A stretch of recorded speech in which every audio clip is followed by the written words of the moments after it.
প্রতিশোধ নেবেন না। হরগোবিন্দ দাস, চন্দন দাস 2019-এ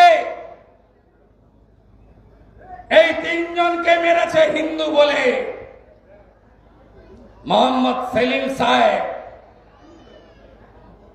সেকুলার নেতা বলেছিল হরগোবিন্দ দাস, চন্দন দাস বামপন্থী করেন। আমি কোর্টের অর্ডার নিয়ে কয়েকদিন পরে যাওয়ার সুযোগ পেলাম ধুলিয়ান শামশেরগঞ্জে। আমাকে হরগোবিন্দ দাস, চন্দন দাসের পরিবার বলল যে দাদা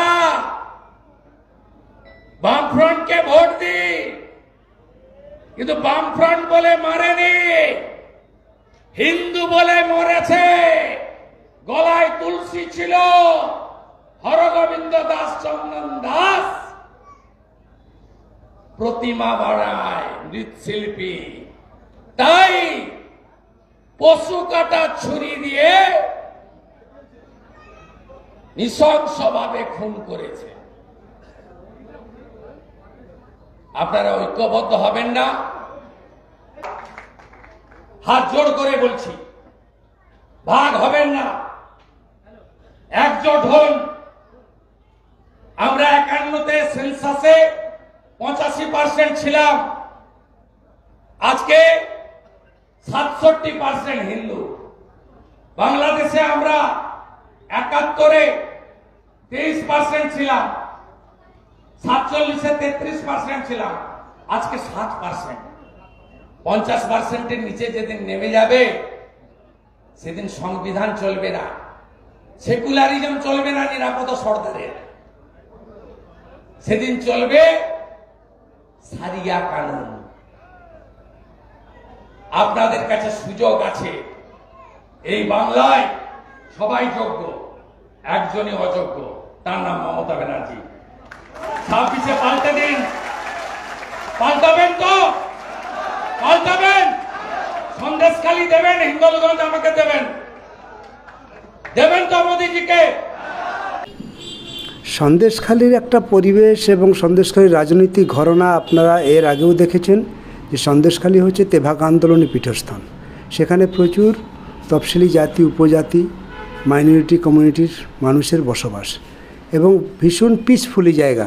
আপনি এর আগে দেখেছেন তেভাগার লড়াই হয়েছে, জমি দখল হয়েছে, গরিবদেরকে জমি দেওয়া হয়েছে।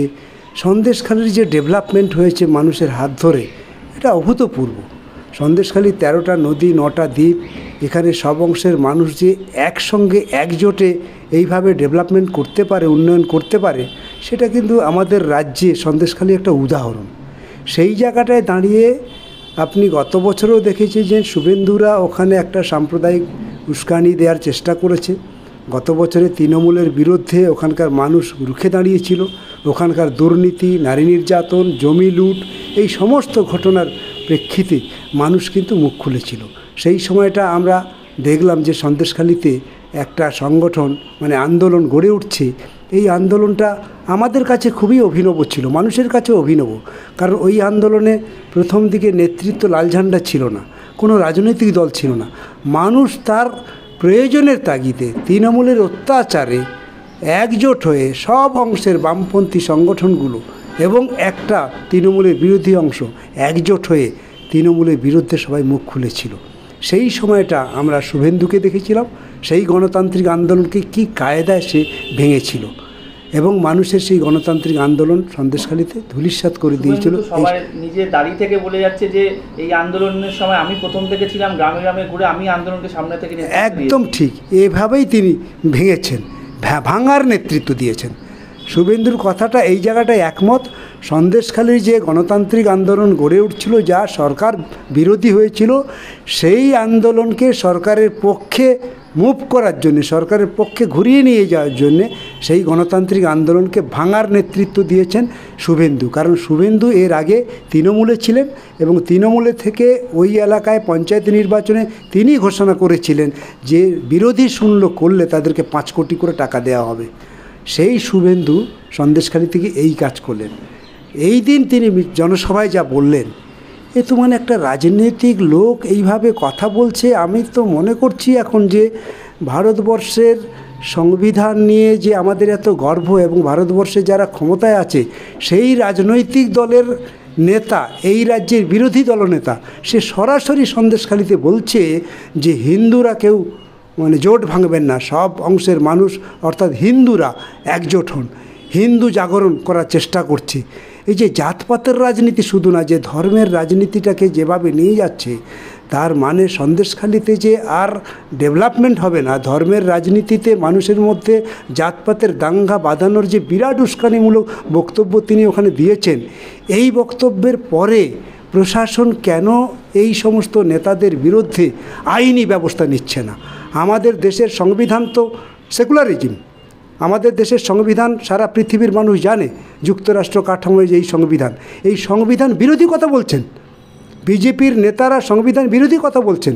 আর শুভেন্দু অধিকারী আমাদের রাজ্যে সন্দেশখালিতে দাঁড়িয়ে সংবিধান বিরোধী বক্তব্য এবং মানুষকে যেভাবে উস্কানিমূলক কথা বলছেন ওখানে, মানে এই কথা বলার পরে আজকের বহাল তবিয়াতে শুভেন্দুরা ঘুরে বেড়াচ্ছে। এইটা যদি আমাদের রাজনীতির পরিবেশ হয়, আগামী দিনে পশ্চিমবঙ্গ তো জ্বলবে। পশ্চিমবঙ্গ ঠেকাবেন কি করে? তাহলে বিজেপির নেতারা এইভাবে সরাসরি আমাদের দেশে হিন্দু মুসলমানের রাজনীতি করার চেষ্টা করছে। এই জিনিস করতে পারে? চরম অন্যায় করছেন, অপরাধ করছেন। সেই জায়গায় দাঁড়িয়ে শুভেন্দু অধিকার কি বললেন ওখানে? তিনি বলছেন ডেভেলপমেন্টের ক্ষেত্রে কত মিথ্যে কথা বলতে পারে একটা মানে বিরোধী দলনেতা। সে ডেভেলপমেন্টের জন্য কিছু কথা বলেছে, লক্ষ্মী ভাণ্ডারের জন্য কিছু কথা বলেছে। তিনি বলছেন যে সে ক্ষমতায় আসার পরে 3,000 করে টাকা দিয়ে দেবেন, আরও বেশ কিছু কথা বলেছেন। 1 মাসের মধ্যে দিতে পারে? কোনোদিন হয়েছে এই জিনিস? ওরা তো আছে ক্ষমতায়, ভারতবর্ষে ক্ষমতায় নেই। ভারতবর্ষে ক্ষমতায় থাকার পরে আজকে প্রতিদিন নারী নির্যাতিত হচ্ছে, প্রতিদিন আজকে সাম্প্রদায়িক দাঙ্গা হচ্ছে। ওরা ক্ষমতায় থাকার পরেই প্রথম ভারতবর্ষে এত বেকারের জন্ম হয়েছে। ওরা ক্ষমতায় আছে, আজকে সারা ভারতবর্ষে কৃষক লাইন দিয়ে আত্মহত্যা করছে। একটা কৃষককে রক্ষা করা যাচ্ছে না, কৃষক বেঁচে থাকছে না, কৃষকের ঘরে ছেলেমেয়েরা কাজ পাচ্ছে না, অর্ধশিক্ষিত অবস্থায় ভিন রাজ্যে কাজ করতে চলে যাচ্ছে। কাদের জন্যে? বিজেপির জন্যে, বিজেপির এই সাম্প্রদায়িকতার জন্যে, বিজেপির এই জাতপাতের রাজনীতির জন্যে। মানুষের রাজনৈতিক চেতনাটাকে দুর্বল করে দিচ্ছে এরা। আমাদের পশ্চিমবঙ্গে একটা রাজনৈতিক ঘটনা তৈরি হয়েছিল, কাঁধে কাঁধ মিলিয়ে পঞ্চায়েতের যে ডেভেলপমেন্ট হয়েছিল অভূতপূর্ব, সারা পৃথিবীর মানুষ তাকিয়েছিল। ভারতবর্ষের বিভিন্ন রাজ্য থেকে আমাদের রাজ্যে দেখার জন্য এসেছিল। পৃথিবীর বিভিন্ন দেশের লোক পশ্চিমবঙ্গের এই পঞ্চায়েত ব্যবস্থাটাকে মডেল করার জন্য তারা গবেষণা করেছে।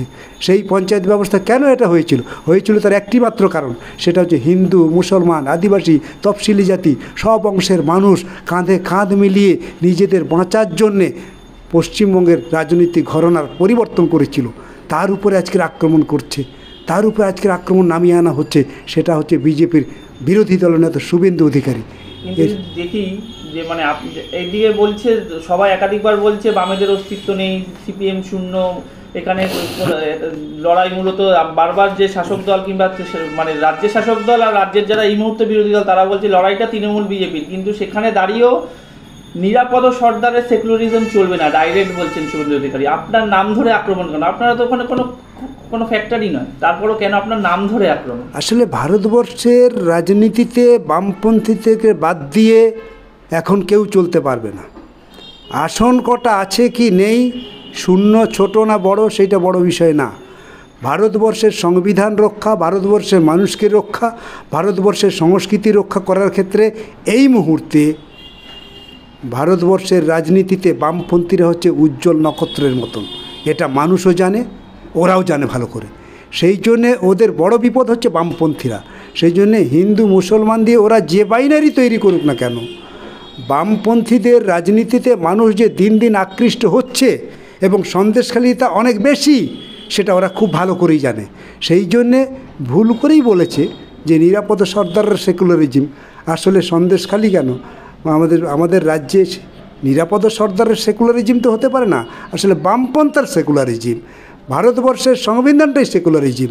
তাহলে ভারতবর্ষের সংবিধান অনুযায়ী দেশটাকে রক্ষা করার জন্যই নিরাপদ সর্দাররা যখন সন্দেশখালিতে এই রকম দুর্নীতি পরায়ণ হিন্দুত্ববাদ এবং জাতপাতের রাজনীতি নিয়ে যারা খেলা করে তাদের বিরুদ্ধে যখন কথা বলে নিরাপদ সর্দাররা, তখন তো ওদেরকে নিরাপদ সর্দারদের নাম ধরেই বলতে হবে। তাই তারা নাম ধরে নিজেদেরকে সেভ করার চেষ্টা করছে।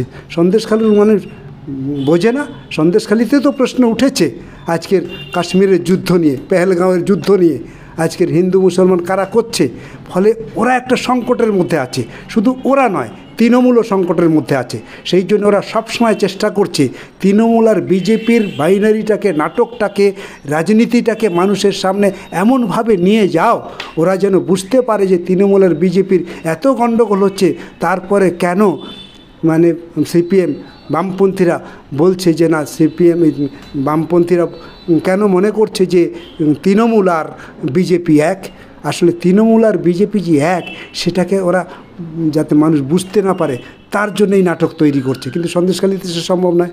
সেটা কালও দেখেছেন, কালকে যেভাবেই বলুক না কেন, লোক বাইরের থেকে নিয়ে গেছে, কিছু লোক উপস্থিত করেছে ঠিকই, মিটিং করেছে ঠিকই, কিন্তু সন্দেশখালীর অলিতে গলিতে গ্রামের গরিব, খেটে খাওয়া আদিবাসী অংশের মানুষ সবাই কিন্তু শান্তিপ্রিয়, শান্তিতে বাঁচতে চায়।